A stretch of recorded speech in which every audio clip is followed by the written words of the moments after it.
Кече 13 январга караган түнү Ош шаарында көп кабаттуу үйдөн 21 жаштагы кыз боюн таштап каза болду. Бул маалыматты Ош шаардык ички иштер башкармалынын басма сөз катчысы Замир Сыдыков тастыктады. Анын айтымында маркум кыз юридикалык институттун колледжинин 2-курсунун студенти болгон. 13 январда түнкү саат 3:15 чамасында Масалиев көчөсү номер 44 дарегиндеги Корона деп аталган көп кабаттуу үйүндө убактылуу жашаган Баткен облусунун Кадамжай районунун 2001-жылы туулган тургуну 12-кабаттан боюн таштап, унаанын үстүнө түшүп каза болгон. Учурда өзүн өзү өлтүргөнү же бирөө түртүп жибергени боюнча териштирүү иштери жүрүүдө, деди Сыдыков. 14 январда Бишкектеги Москва көчөсүндө токтоп турган BMW X6 үлгүсүндөгү авто унаанын ичинен болжол менен 25-30 жаштардагы эркек кишинин сөөгү табылды. Бул тууралуу Свердлов райондук ички иштер бөлүмүнөн билдирди. Аталган аймактагы милициянын нөөмөт бөлүмүнө эртең менен көчөдөгү токтоп турган авто унаанын ичинде жаткан сөök тууралуу маалымат түшкөн. Маркумдун ким экени жана 1993-жылы төрөлгөнү аныкталды. Окуя болгон жерге райондук ички иштер бөлүмүнүн иликтөө оперативдик тобу барды. Каза болгон адамга карата кандайдыр бир күч колдонуу болгону аныкталган эмес. Окуя кылмыш жана жоруктардын бирдиктүү реестрине катталып, соттук медициналык экспертиза дайындалды. Коронавируска каршы республикалык ыкчам штабтын бүгүнкү маалыматына караганда вирустан 1 адам каза болду. Муну менен илдеттен каза болгондордун саны 2867ге жетти. Соңку бир күн ичинде вирустагы 586 адамдан жаңы катталды. Өлкөдө бул ооруну жуктургандардын расмий саны 188.206 болду. Бир күндө 111 адам айыгып чыкты. Азыр ооруканада 660 адам жатат. Дагы 2490 бейтап үйүнөн дарыланууда. Жалпы айыккандардын саны 180.740 киши болду.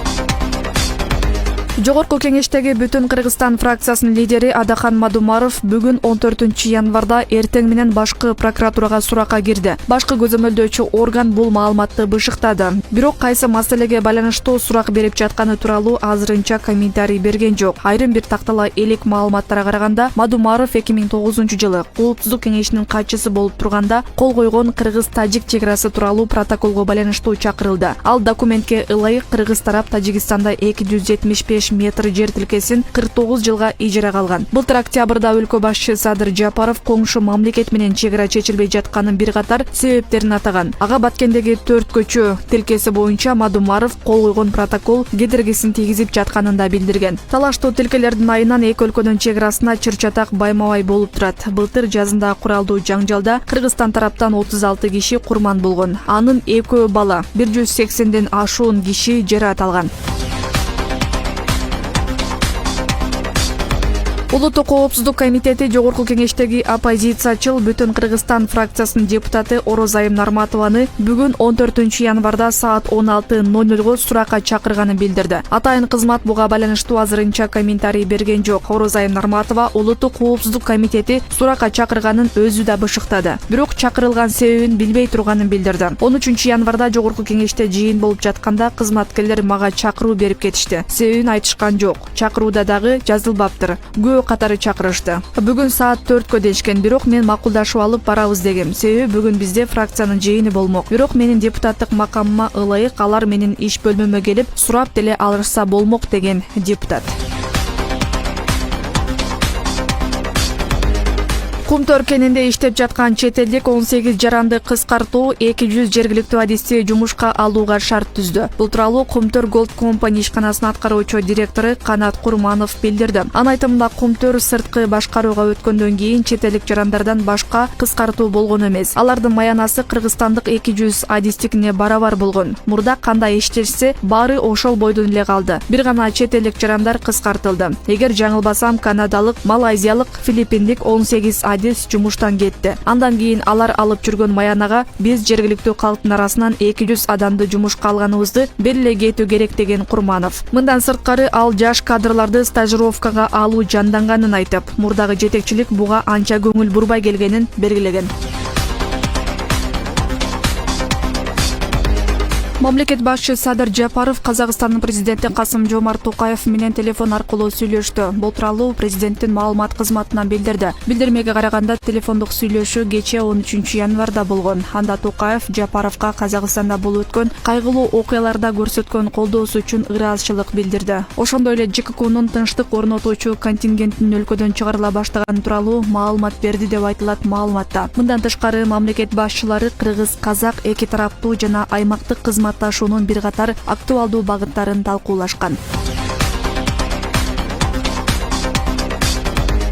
Жамааттык коопсуздук келишим уюмунун бейпилдик орнотуу миссиясынын алкагында Кыргызстандан Казакстандын Алматы шаарына барган жоокерлер кайтып келди. Аларды Орусиянын Канттагы авиабазасынан министрлер кабинетинин төрагасынын орун басары, Улуттук коопсуздук комитетинин жетекчиси Камчыбек Ташиев жана коргоо министри Бактыбек Бекболотов баштаган жетекчилер тосуп алды. Кыргызстан 7 январда Алматыга 150 жоокер жөнөткөн жана алар аталган шаардагы стратегиялык объектилердин бири жылуулук электр борборун кайтарган. Казакстан президенти Касым-Жомарт Токаев 11 январда ЖККнун алкагында келген жоокерлери 2 күндөн кийин кете баштаарын, бул жараян жалпысынан 10 күнгө созуларын билдирген.